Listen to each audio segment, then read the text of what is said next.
Hello, everyone, and welcome to our Big Brother 19 live feed update from New York City and Podcast House. I have some great guests with me today, and it's a wonderful, wonderful morning. I've got Alex Kidwell here. How you doing, Alex? Woo!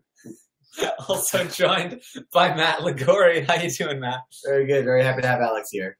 Yes, we're sharing one microphone, so this is going to be a lot of fun. So somebody can man the chat for me, actually. That's nice. So we are here to talk to you about the Big Brother 19 live feeds and tell you everything that's been happening yesterday. There wasn't a whole lot. There was some practicing, there was some talking, but mostly just, when there's an eviction that's just not going to happen, there's really not a whole lot to talk about. So, yes, get prepared for the halting hex to rise. Yes, all right. I did forget to take my notes out of my pocket. They're on my phone right now. So we start off the day with Mark and Jason. They played some chess. Well, they didn't actually play some chess because Mark never actually plays chess when he fake plays chess. But they were talking, and Jason has been doing a really good job. I've been taking note of it. His relationship with Mark has been some good work on his part, and he really tried to steer Mark away from targeting Alex and toward targeting Matt and Raven, which I'm really liking from Jason because it very, very much benefits him if he gets that to work. He also planted some anti-Paul seeds, like, what I think about Paul is that he's pretty smart, and he could win this game. So really liking what Jason is doing. Alex, what do you think? Yeah, whistle nut coming around slowly but surely. I think there's a few people now that are starting to catch on to Paul. I think the house is somewhat ripe for the kind of gradual shift that maybe we saw last year, where it was like everyone's following Paulie, and then all of a sudden there's one little kind of trick in the armor, and then like people scatter. It's like power is a trick, and once you lose it, it's gone very quickly. Because could Jason be our Natalie this season? They also got a golf course thing to practice on for the HOH. No, I'm not gonna highlight that comment. The HOH is going to be this sort of like golf thing. You gotta hit the ball into the hole or whatever. And this is kind of a crapshoot competition, not in Jessica and Cody's favor because they're outnumbered. They also didn't do particularly well. It seemed like Raven actually did the best. So what would be in for with a Raven HOH, Matt? Not anything that any of us want, but this kind of competition can really be won by anybody. I don't know if I'm supposed to hold it or if you're holding it. Well, I was trying to hold it to your mouth. All right, well, here we go. This is the competition that Jordan Lloyd won in Big Brother 13. So if you want an idea of who can win this competition, literally anybody can win this competition. So Jordan won it, and then last season, Shane won it in the Big Brother Over the Top veto competition. So it could be anybody, any competition level, skills level. So hopefully we don't get the Raven HOH because I don't think anybody wants to see that. But Raven's mom does. Oh, okay. Okay, so they practiced that. Jessica and Cody rightfully not rightfully because this is Big Brother, but they are kind of annoyed because this HOH is not going to play to their strengths. And they're right. I mean, it's not looking great for Jess and Cody. However, the history of Big Brother is the underdog will always win the HOH, except for in Big Brother 16. So next up, we had Jess and Cody talking a little bit more. They are planning for their strategy for next week in terms of the temptation competition. They said they definitely want to play, and that hopefully one of them wins. And then if they feel like one of them is going to win, then the other one can throw it to have a guaranteed shot at the veto, which is essentially what we said they should have done this week, but they decided to try and trick Paul by not telling him anything and not playing in any competition. So they finally caught on to the correct strategy, which is try to get safety and try to get Paul out. So it's only about like 5 weeks too late, but they've got some shots, right? Right, Alex? Yeah, I mean, there's some time and there's some ways that this could happen. I mean, what they really just need is Cody or Jessica or even Alycia or Mark at this point, I think, to win HOH and give them just a little bit of breathing room and room to operate. I mean, I think there are several scenarios that could play out tonight that would leave Paul in a position where he really has to do some scrambling. Yes, we will be live tonight in New York. That's why we're here. We'll be talking with Eric Stein and Johnny Mack. I think that we might get some cheers from the crowd if Jess or Cody wins this HOH, right, Matt? Absolutely. You want the underdog to win, and Jess and Cody are the only ones in the house right now that are at the bottom of the totem pole. That's the only way that we're going to get an exciting week and not Paul telling his minions whatever he wants them to do. All right. We also had a little bit more talk about Christmas. When we talked about her on the roundtable, we just said like she's such an uneven player, and she really is, because she continued, like, people just continue to say like, you know, Christmas just really annoys me. She's so abrasive. We just don't like Christmas. She's just too cranky, like House. They totally said that on the feeds because they totally approve of my. Oh, look, we got Eric Stein in chat. Why are you here, Eric Stein? Why aren't you updating us on the live feeds? Yeah, man, you should have come over and brought breakfast. Like we said you did. We are pretty hungry. All right, so Christmas, yeah, she's in a bit of trouble here. Like, nobody really likes her in the alliance. Luckily, we have a lot of people targeting Matt and Raven ahead of her, or at least luckily for her. She does sort of have Josh on her side. Josh is like the one person that's not annoyed with Christmas, and that's probably because Josh is like the one person that's more annoying than Christmas to a lot of people. Yes, get us some breakfast, Eric. All right. We also had Paul starting to plant some seeds about getting rid of Mark before Elena. Don't be right clicking. Mark, he wants to make sure Mark goes home because he feels like finally, and again, like, this is Paul, where last week Paul was talking about getting rid of Elena before Mark. Paul has also finally come around to the understanding that, yes, we should definitely get rid of Mark first. I have more control over Elena. If we get rid of Elena, then Mark will just go running straight back to Jess and Cody. Matt, how do you feel about this plan?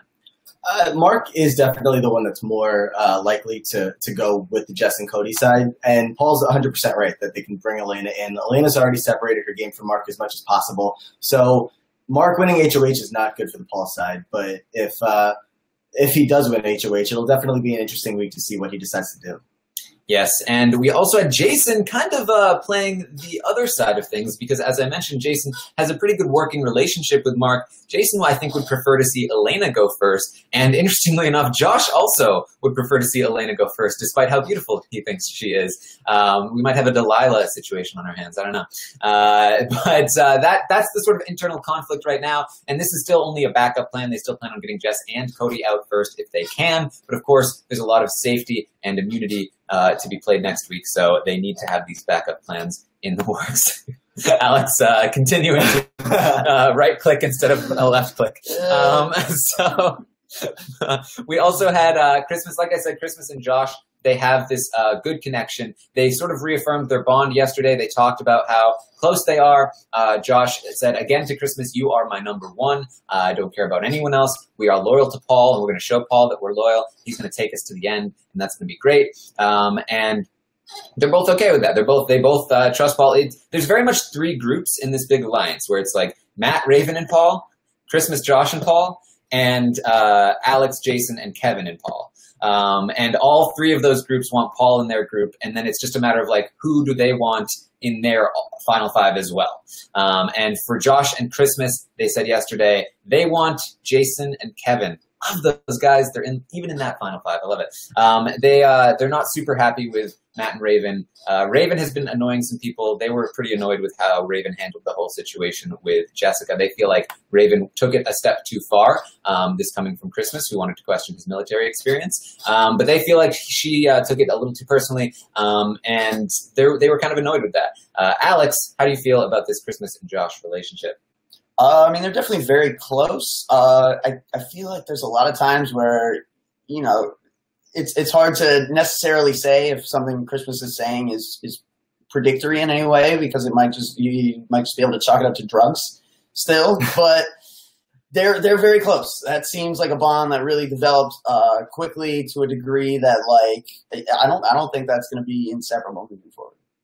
Yes, and, you know, I feel like this is a great, again, like, Christmas's secret weapon has sort of always been Josh. He was the swing vote, in many ways, was one of the swing votes to keep her in the house. And this is also a relationship that a lot of people aren't seeing in the house. They're not really understanding how close Josh is with Christmas. They see him as Paul's puppet, not Christmas's puppet, which I think will give Christmas a lot of leeway moving forward. Niki did ask, this group of 8 will break apart before 8, right?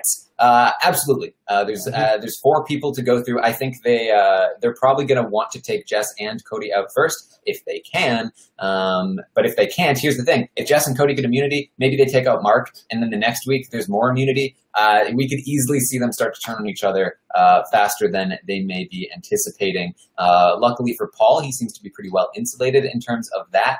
But I think Matt and Raven are starting to get on people's radar. He really needs to start playing if he wants to maintain any sort of safety, right, Matt? I think once Cody is gone again, the game is going to completely open back up. Because just like it did when Cody was gone the first time and Jessica kind of reintegrated with the house, I think that literally anything could happen once they get rid of Cody again, and if they do. Whether it's Mark, Elaine, or Jessica, any of them could come back into the group, and then new targets will emerge once Cody's out of the way. Yes, so we have a lot of planning for next week. We'll see what happens. It seems as though chances are that big group of people, they're going to win HOH. They're going to target Jessica and Cody. One of them is probably going to go home. And if that doesn't happen, we'll probably see Mark go home. But if Jess or Cody or even Mark wins this HOH, we could see a very interesting result. As I mentioned yesterday, Paul has been sort of planning on potentially being put up next to Raven. Matt and Raven were actually talking with Paul, and they were like, hey, I feel like they should put you up against Raven if they want to send you home. And Paul was like, wouldn't they put me up against Alex? And they were like, no, Raven, you'll totally go home against Raven. It's like, oh, yeah, totally, I will. Good thing that you think that, I guess. Alex, do you see any chance that Paul goes home next week? I think it's possible. I just think you have to catch him. I mean, you'd have to put him in the position we've talked about a little bit now, where he's forced to promise both sides things. I mean, we talk about he's juggling, 3 subgroups within this jury alliance or whatever the hell. So if he's, forced to show his cards, that's when things are going to unravel for him. The problem right now, the reason he's able to keep everything together is because nobody's able to compare his stories. He's not giving anyone anything that could get to someone else and make them lose their loyalty and credibility in Paul. So if you put him in a position where he's on the block against a close ally who has a lot of people, or, Raven and Alex are up there, but with like a Paul backdoor plan in the back of your head, I mean, you really kind of put him in a position where he has to start making promises that he can't keep to everyone. And that's when he's going to find himself in trouble. I think what's interesting about Paul's position right now is that last season, when he was part of PP, and he ultimately turns on Paulie, the thing that he's most upset about. Stop right-clicking. I don't know how it's happened. I'm all the way on the left. The thing that he's most upset about is that Paulie has all of these different subgroups that he's a part of, and that's what he calls Paulie out on when he flips on him. Paul being the person that ultimately ends Paulie's reign in many ways, and he cites the reason as, dude, you lied to all of us. You had a group with Nicole and Corey. You had a group with me and Victor. You had the executives. You had all these people. You had Zakia. Like, dude, that was too much. You lied. No, you're done. And now he's in the exact same position, and we've got people who Paul trusts, like Jason, who might, and Kevin especially, who are probably on to what Paul's doing and might be in the Paul position, taking out Paulie very soon. We'll see what happens. We also had Alex talking with Kevin. This was an interesting exchange here. She tells Kevin that Mark had told her that Kevin was the vote against Jillian, and that Kevin is shady, and that Mark is this bad man. And Kevin was like, whoa, that was not me. No way, no how. I gotta go confront Mark. He talks to Paul. Paul's like, don't confront Mark. That's not a good idea, which is rare for Paul. But I feel like Paul, who often gives people bad advice, especially Josh, actually gives Kevin like great advice all the time, and Kevin doesn't appreciate it at all. Kevin gets very annoyed by it. Like, Paul's like, dude, act dumb, get questions wrong in the veto competition, don't win the veto competition, don't confront people. It's like the opposite of everything he's telling everybody else, and I appreciate it because I like Kevin, so I think Kevin's going to do well.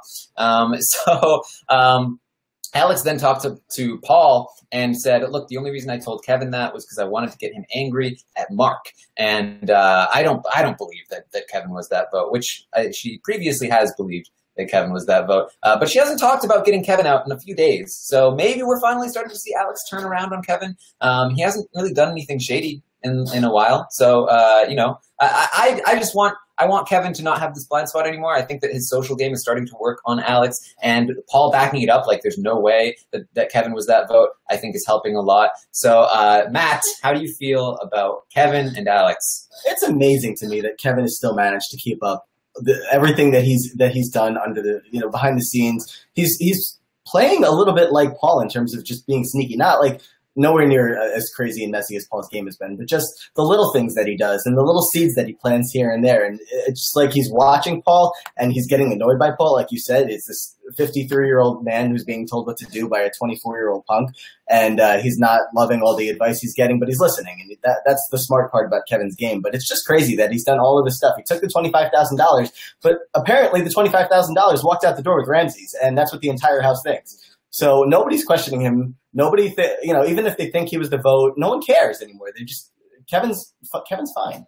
Yeah, Alex and Jason were studying last night in the HOH, and they were going over the days, and they're like, "This was the day we did the team HOH, and Ramsey screwed us because he took that $25K and had to throw the competition. Unbelievable." I love it.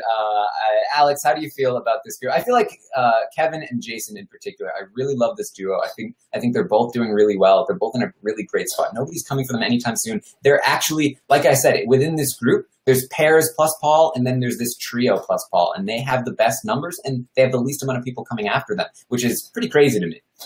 Yeah, I mean, I think Kevin and Jason, and to a lesser degree Matt, simply because he's forced to be attached to Raven, who is kind of involving herself and stuff, they're just always going to benefit and, be able to escape from potential problematic situations as long as there's these huge, just cacophonic personalities in the house. These just overbearing people that are just going to suck up all the attention and all the energy. I mean, it's very hard to remember a hinky vote from Kevin 3 weeks ago when you've got just people doing crazy stuff, attacking each other, fights like almost every day. Like in a house with personalities this big, it's always going to be a great opportunity if you're someone who's able to just stay clear of all of that. And I think that's why I'm so high on the Kevin and Jasons right now.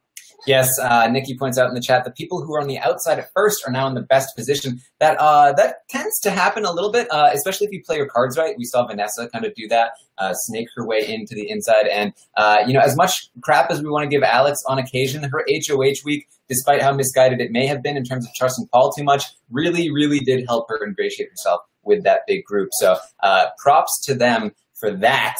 So looking forward to next week. We will probably see this halting hex be used. Yes, I'm kind of looking forward to seeing Jessica mess it up, and then it would be really great if Jessica was like, halting hex dies, eviction night. Wait, hold on. And then Julie's like, sorry, you didn't say it right. That is not the password. And then if Jessica went home because she couldn't say the rhyme right, it would be like the best moment in Big Brother history. So that would be great to watch live. So yes, looking forward to next week. Like I said, we're probably going to see a majority alliance win this HOH, and we're probably not going to see too much surprise from the night. I mean, they've been planning all week because this is a dud week anyway. And again, they're playing pretty conservatively because they just need one more week until jury. So we can start to wrap this up. And that's our Big Brother 19 live feed update for the day. A kind of a short one from Podcast House. Let me know if you have any further questions. Oh my God. We've got... Come on, you meatballs, let's go. Stop playing your computer games. Come on, I want some bonding. Somebody break that pen. Okay, all right.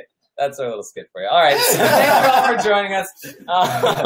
We will be back tomorrow at 10 a.m. Eastern. Before we leave this place, we'll give you another update from Podcast House. We will be live tonight from New York with Johnny Mac and Eric Stein, talking about the episode. It'll be great. And of course, check out my Taran show episode with Ian Terry. We had a great conversation. It was a lot of fun.